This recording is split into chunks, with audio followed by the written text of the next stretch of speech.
बिस्मिल्लाहिर्रहमानिर्रहीम। Dear students, अस्सलाम वालेकुम। दुआ है कि आप सब लोग, आपके घर वाले सब बखैर आफ़ियत हों।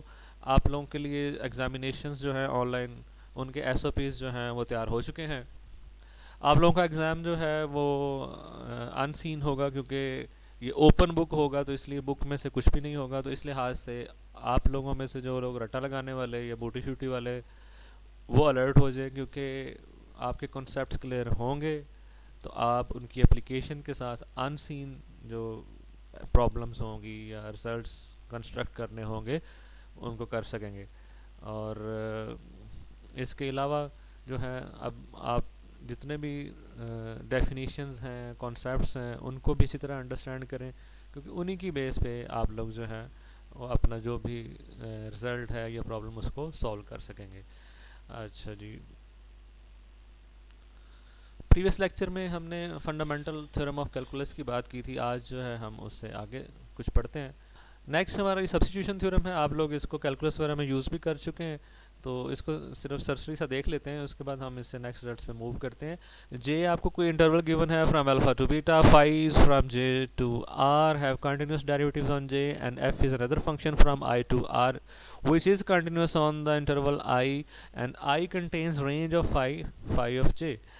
Then this Riemann integral from alpha to beta f of phi of t into phi prime of t dt is equal to Riemann integral from phi of a to phi of alpha to phi of beta f of x dx.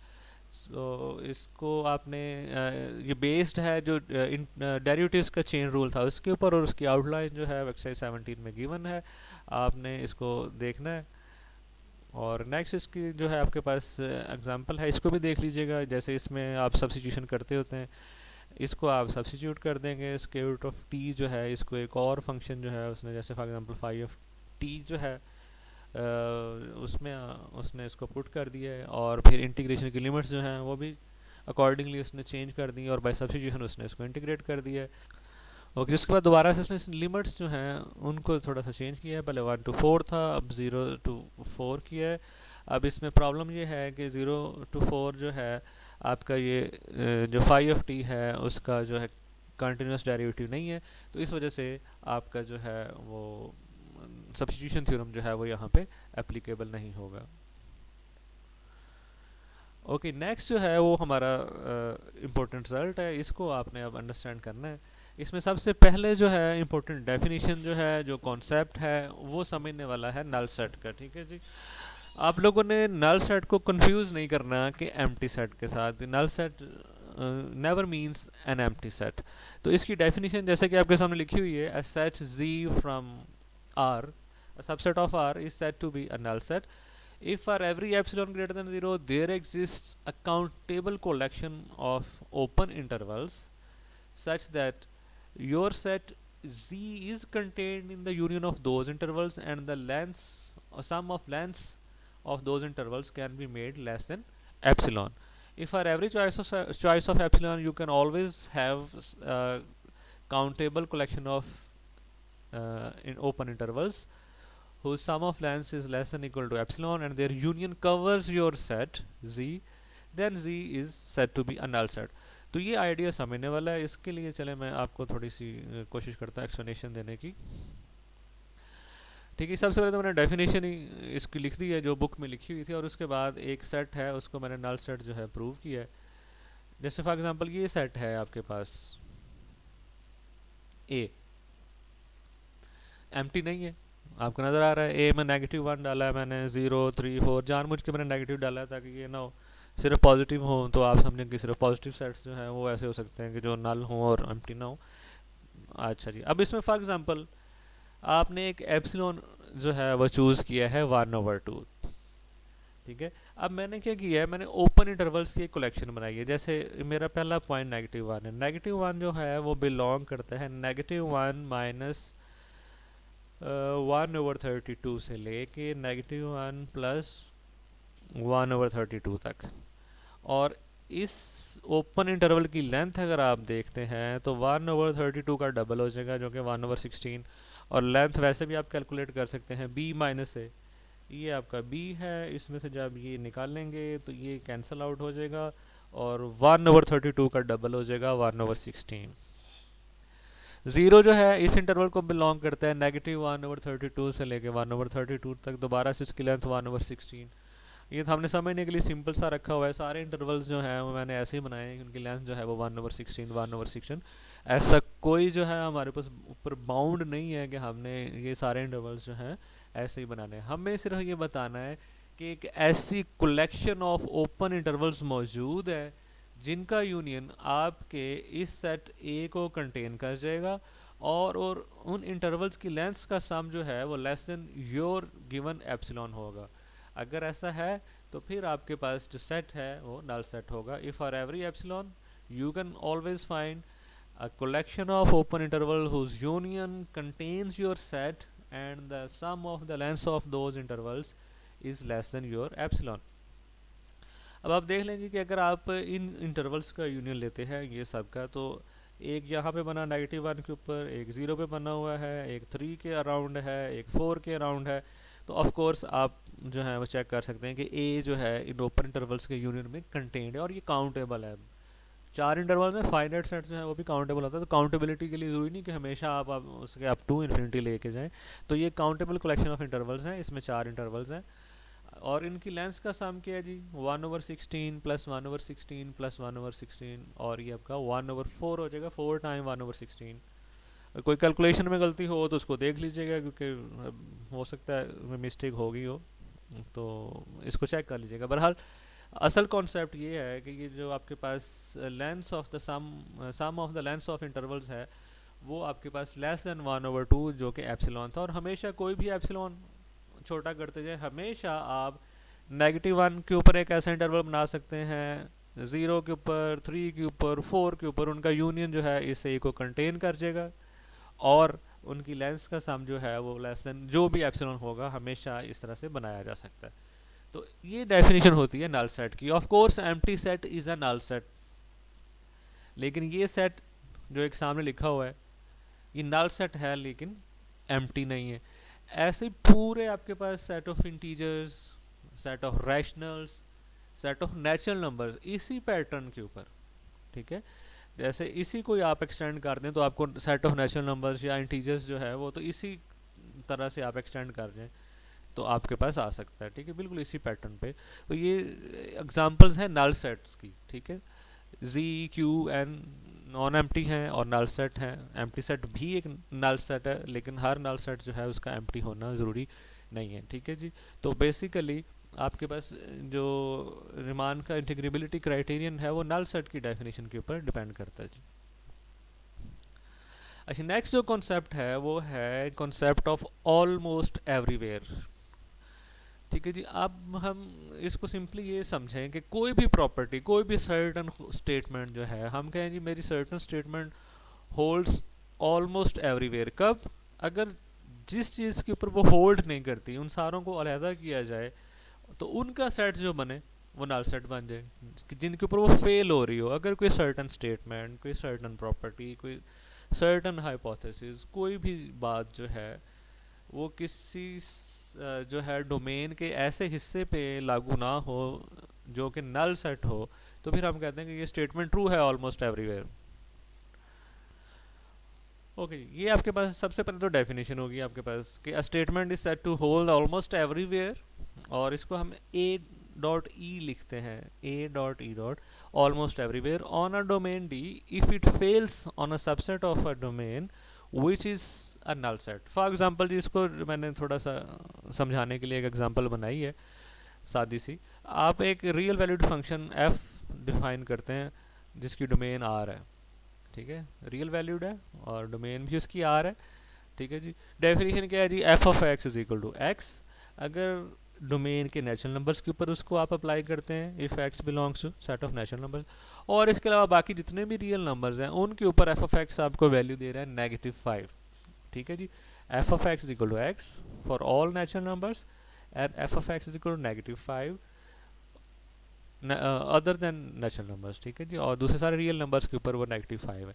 अब यहाँ पे दो तरह की चीज़ें हैं जो almost everywhere true है। फर्स्ट ऑफ ऑल,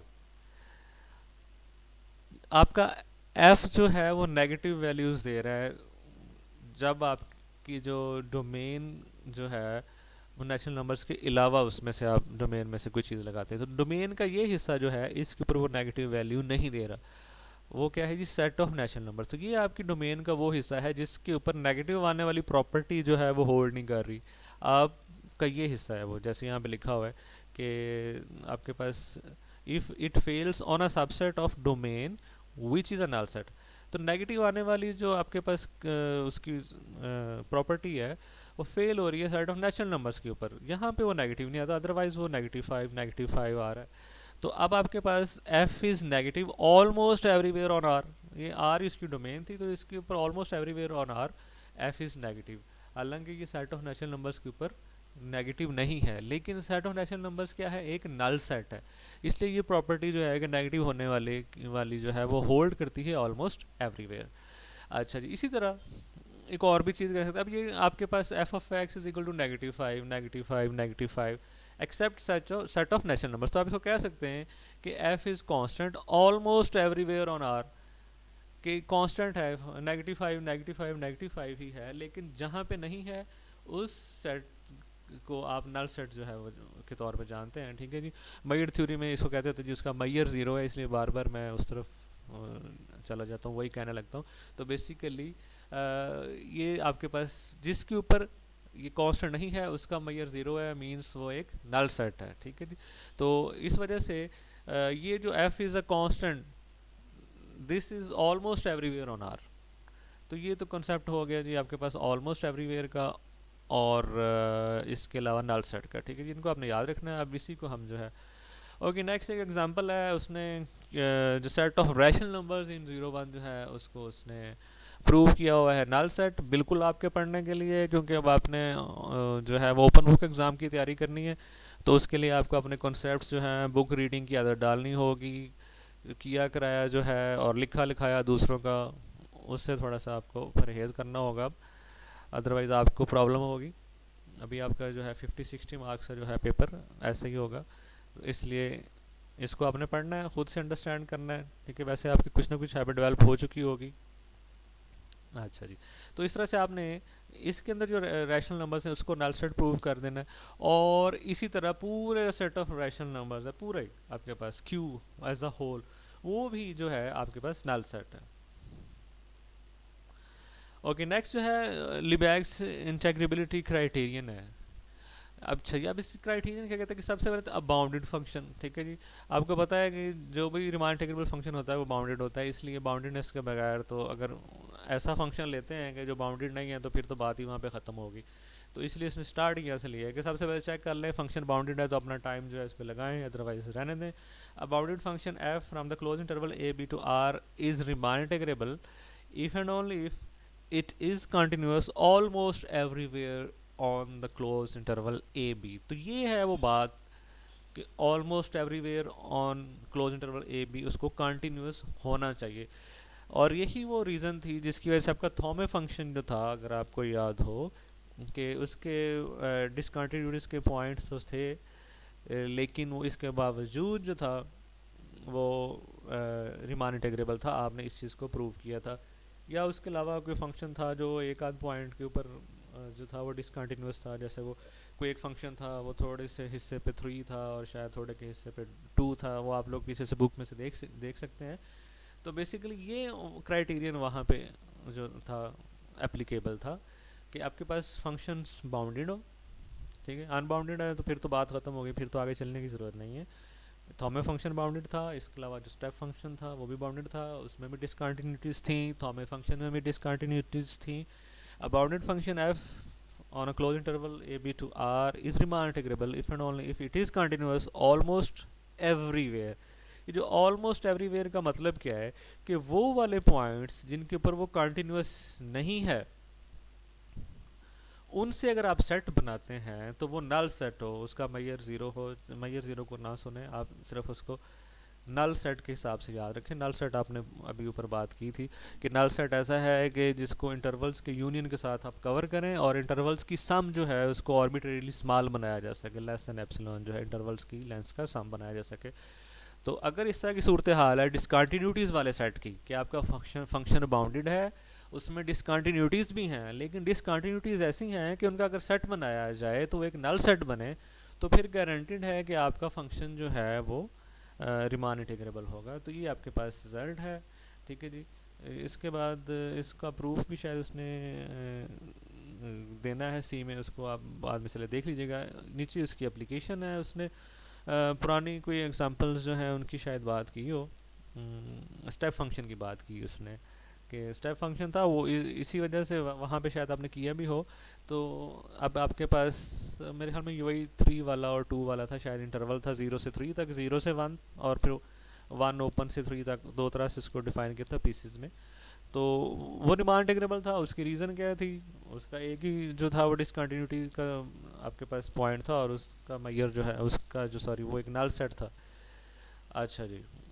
उसके अलावा थ्योरम 5.6.4 में आप जाके देख सकते हैं कि अगर आपके पास मोनोटोन फंक्शन है तो वो मैक्सिमम जो है एक काउंटेबल नंबर ऑफ पॉइंट्स के ऊपर जो है वो डिसकंटिन्यूस हो सकता है। ये मेरे ख्याल में रियल 1 में शायद प्रूव किया था, इसको आपने प्रूव किया था, ठीक है। तो प्रूव्ड रिजल्ट है आपके पास कि अगर आपके पास कोई मोनोटोन फंक्शन है तो किसी क्लोज इंटरवल ए बी के ऊपर, तो मैक्सिमम एक काउंटेबल नंबर ऑफ पॉइंट्स के ऊपर ही डिसकंटिन्यूस हो सकता है। वहाँ पे आपने इसको प्रूव किया था। तो इस वजह से अगर उसके नंबर ऑफ डिसकंटिन्यूटीज जो है वो एक काउंटेबल सेट है, तो वो एक नल सेट होगा डिसकंटिन्यूटीज वाला सेट। तो इस वजह से वो रिमान इंटीग्रेबल हो जाएगा। उसके बाद एक फंक्शन उसने डिफाइन किया था जी, ठीक है जी। अब ये जी फंक्शन था एग्जांपल 7.1.4 में। अच्छा जी, उसमें मेरे ख्याल में था, पता नहीं वो इन के ऊपर जब आपके पास वो वैल्यूज़ यही दे रहा था, 1 के ऊपर 1 1 1 ओवर एन के ऊपर 1 ओवर एन वैल्यू देता था और अदरवाइज ज़ीरो था। तो ये उसकी डिसकंटिन्यूटीज थी, अदरवाइज वो एक कांस्टेंट फंक्शन जीरो की, ऑलमोस्ट एवरीवेयर कांस्टेंट फंक्शन की एग्जांपल समझ लें कि वो ज़ीरो ही था। इसके अलावा 1 से 1/2 के दरमियान ज़ीरो, 1 पे 1, 1/2 पे 1/2, फिर 1/3 पे 1/3 दरमियान में ज़ीरो। तो इस तरह से ये इसकी डिसकंटिन्यूटीज थी। इसके अलावा वो कंटिन्यूस था कांस्टेंट फंक्शन होने की वजह से। अब कंटिन्यूटीज का ये सेट जो है ये काउंटेबल सेट है, और काउंटेबल सेट जो होता है वो हमेशा याद रखना है आपने, वो नल सेट होता है। फाइनाइट सेट्स नल सेट्स, काउंटेबल सेट्स नल सेट्स। तो इस तरह से लिबैग जो है क्राइटेरियन यूज़ करते हुए आपको गारंटी मिल जाएगी कि ये आपका फंक्शन जी जो है, उसको आप पीछे जाके देख लें फंक्शन कौन सा था, वो रिमान इंटीग्रेबल फंक्शन है। डिरिख्ले फंक्शन का मसला था कि क्लोज इंटरवल 0 1 के ऊपर हर रैशनल और हर इरेशनल के ऊपर जो था डिरिख्ले फंक्शन वो डिसकंटिन्यूस था। मींस इसके नंबर ऑफ पॉइंट्स इनके ऊपर वो डिसकंटिन्यूस है, वो पूरा क्लोज इंटरवल 0 1 है, और क्लोज इंटरवल 0 1 जो है वो अनकाउंटेबल है। और इसके अलावा ये नल सेट नहीं है, क्योंकि इसका मैयर जो है इंटरवल का मैयर वो उसकी लेंथ होता है। और अगर आपने इसी फॉर्म में देखना हो कि इस सेट को कवर करने वाले इंटरवल्स लिए जाएं, तो वो मिनिमम भी उनमें आपका ये साइज़ का इंटरवल 0 1 का होगा, तो ये वाला सेट कवर होगा। और इसकी लेंथ 1 होती है, which can not be made less than any epsilon which is less than 1। तो इनके जब सम आप लेंथ का सम लेंगे तो 1 से लेस नहीं होगा। जब इसके कवर कर लेंगे तो मिनिमम लेंथ जो है इसकी 1 होगी। तो 1 से लेस अगर एप्सिलॉन है तो ऐसे इंटरवल्स के यूनियन से इसको आप नहीं कवर कर सकेंगे, क्योंकि ये इंटरवल है, इसको आप ब्रेक नहीं करेंगे। आपने अगर 0 1 को कवर करना है तो आप इसको इंटरवल के साथ ही कवर करेंगे, या इंटरवल्स के यूनियंस के साथ जो आपके पास जो हैं वो एक दूसरे के साथ कनेक्ट हो रहे हों, तो इस तरह से होगा। और फिर जब उनकी लेंथ आप ऐड करेंगे तो वो 1 से लेस नहीं होगी जब भी इसका कोई कवर बनाएंगे। तो इस वजह से अब आपके पास डिसकंटिन्यूटीज वाला सेट जो है वो नल सेट नहीं है, यानी कि आपका ये नहीं कह सकते कि अब आपका लिबैग क्राइटेरियन जो है वो यहाँ पे एप्लीकेबल है। लिबैग क्राइटेरियन तभी आपका यहाँ पे एप्लीकेबल होगा अगर इसका डिसकंटिन्यूटीज वाला सेट जो है उसका मैयर वो एक नल सेट हो, ठीक है। और this is not a null set. अच्छा जी, ओके जी, उसके बाद नेक्स्ट जो है आपके पास वो है थॉमे फंक्शन। थॉमे फंक्शन आपको पता था कि रैशनल्स जो है उसके ऊपर वो कंटिन्यूस था और इरेशनल्स के ऊपर डिसकंटिन्यूस था। और रैशनल्स जो है वो एक सॉरी मेरे ख्याल में मैंने उल्टा कह दिया कि ये इरेशनल्स के ऊपर कंटिन्यूस था और रैशनल्स के ऊपर जो था, अगर आपको याद हो, डिसकंटिन्यूस था। Thomae function was discontinuous on every rational number from the closed interval 0 1 और it was continuous on every irrational number. तो रैशनल जो है वो एक नल सेट बनाते हैं, वो आपने बल्कि उसका ऊपर प्रूफ भी है शायद कि Q1 उसने कहा था कि रैशनल्स इन दिस इंटरवल, वो Q1 जो था एक नल सेट था। तो अब इसकी डिसकंटिन्यूटीज वाला सेट जो है वो नल सेट हो गया, तो ये कंटिन्यूस हो गया ऑलमोस्ट एवरीवेयर एच। तो इस वजह से रिमान इंटीग्रेबिलिटी क्राइटेरियन जो है वो यहाँ पे यूज़ हो जाएगा। ठीक है जी। तो उसके बाद जो है आपके पास कंपोजिशन क्राइटेरियन है। आपके पास एफ जो है रिमान इंटीग्रेबल है over the interval A B, और एफ ऑफ ए बी जो है, ये जो इसकी रेंज है एफ की, वो कंटेंड है क्लोज इंटरवल सी डी में, और फाई जो है from C D to R जो है क्लोज इंटरवल, वो भी कंटिन्यूस है। अगर ऐसा है तो कंपोजिशन जो है phi of F belongs to Riemann integrable class of Riemann integrable function over the closed interval a b। Okay जी। अब आपको पता है कि इफ f is continuous at a point u of this closed interval, ठीक है जी, f जो है अगर किसी क्लोज इंटरवल ए बी के किसी पॉइंट u के ऊपर जो है वो कंटिन्यूस है, तो फाई जो है वो तो ऑलरेडी जो है वो कंटिन्यूस है इस सी डी के अंदर। ठीक है। तो इस वजह से वो कंटिन्यूटी जो है, जब आप कंपोजिशन अप्लाई करेंगे तो एफ जो था वो कंटिन्यूस था यू के ऊपर, तो फाई अपनी पूरी जो डोमेन है उसकी सी डी जिसके अंदर एफ ऑफ ए बी पड़ा हुआ है, ये एफ ऑफ ए बी जो है इसका हिस्सा है, उसके ऊपर फाई भी कंटिन्यूस है, तो कंपोजिशन जो है यू के ऊपर कंटिन्यूस हो जाएगी। तो इस तरह से जिन पॉइंट्स के ऊपर एफ कंटिन्यूस है ए बी के अंदर, उनके ऊपर आपका फाई ऑफ एफ भी कंटिन्यूस है। F belongs to Riemann integrable, इसका मतलब है कि एफ का सेट ऑफ डिसकंटिन्यूटीज जो है वो नल सेट है। तो अगर आप सारी दोनों चीज़ों को, बातों को अगर कंबाइन करें तो बेसिकली ये जो फाई ऑफ एफ है इसकी डिसकंटिन्यूटीज का सेट जो है वो भी नल सेट है। ठीक है जी। इसने यहाँ पे लिख भी दिया, इसको आपने डिटेल से पढ़ लेना है कि the set D1 of points of discontinuities of phi of F is a null set. तो अब दोबारा से आपके पास रिमान इंटीग्रेबिलिटी क्राइटेरिया जो है वो यूज़ हो गया कि अगर इसकी डिसकंटिन्यूटीज़ का सेट जो है वो नल सेट है तो ये रिमान इंटीग्रेबल हो गया। एक बार आपने रिमान इंटीग्रेबिलिटी को यूज़ करते हुए क्लेम किया है कि डिसकंटिन्यूटीज़ का सेट जो है एफ का वो जो है नल सेट है, फिर आपने कंपोजिशन का प्रूव कर दिया कि कंपोजिशन का भी जो है डिसकंटिन्यूटीज का सेट जो है नल सेट है। अब फिर आपने दूसरी तरफ से जो है रिमान क्राइटेरियन को यूज़ करते हुए कहा कि क्योंकि इनकी वो एफ फाई ऑफ एफ का जो है डिसकंटिन्यूटीज का सेट जो है वो नल सेट है, तो ये कंपोजिशन जो है ये भी रिमान इंटीग्रेबल होगी। ठीक है जी। ओके, नेक्स्ट प्रॉपर्टी है, suppose F belongs to class of Riemann integrable functions over the closed interval A B, then its absolute value mod F is also Riemann integrable over the closed interval a b, and we have this inequality, और उसने उसकी bound भी दे दी है। आपको पता है अगर integrable function है तो वो बाउंडेड होता है, एम बी इट्स बाउंड, ये चीज़ आ गई। उसके बाद उसने फाई ऑफ टी जो है वो लगाया है जी, phi of T is T mod, और बाद में वो टी मॉड जो है उसको एफ ऑफ एक्स जो है वो लगा देगा। तो इस तरह से जो आपके पास टी है it is between negative M to M, bounds जो थी एफ की उनके बिटवीन है। और उसके बाद कंपोजिशन थ्योरम की वजह से आपका ये जो एफ मॉड है which is composition of phi of F, phi जो है वो क्या है जी, सिंपली मॉड ऑफ टी, और फाई ऑफ एफ क्या हो जाएगा, मॉड ऑफ एफ। ठीक है जी। तो इस वजह से आपके पास ये भी रिमान इंटीग्रेबल हो जाएगा। ठीक है जी, कंपोजिशन थ्योरम यूज़ कर लिया। उसके बाद जो है ये आपके पास ये जो आपके पास इनक्वालिटी है, इसके ऊपर अगर आप इंटीग्रेशन जो है वो करते हैं तो आपके पास ये वाली इनक्वालिटी बन जाएगी कि integral from A to B F mod is greater than equal to mod of Riemann integral of F. और उसके बाद यहाँ पे सिंपली जो है यहाँ से यहाँ जाते हुए इसने इसको इसकी बाउंड जो है उससे रिप्लेस कर दिया, एफ ऑफ एक्स की जगह उसकी बाउंड लगा दी है रिमान सम्स के अंदर, उसकी बाउंड आ गई, और साथ सम ऑफ सब इंटरवल्स जो कि आपके पास टोटल लेंथ ऑफ इंटरवल आ जाएगी। ठीक है जी, तो इस तरह से आपने इसको देखना है, पढ़ना है। कोई एम्बिग्विटी कोई किसी तरह की हो तो मुझसे पूछिएगा। अल्लाह हाफिज़। आज तक के लिए इतना ही। इसको अंडरस्टैंड कीजिएगा, क्योंकि अब आपका सारा इम्तहान जो है वो आपकी अंडरस्टैंडिंग के ऊपर डिपेंड करेगा। कोई रटा शटा कोई बूटी शूटी जो है उससे उम्मीद ना रखिएगा, मेहनत कीजिएगा। अल्लाह आप सब लोगों को अपने हिफ्ज़-ओ-मान में रखे। अल्लाह हाफिज़।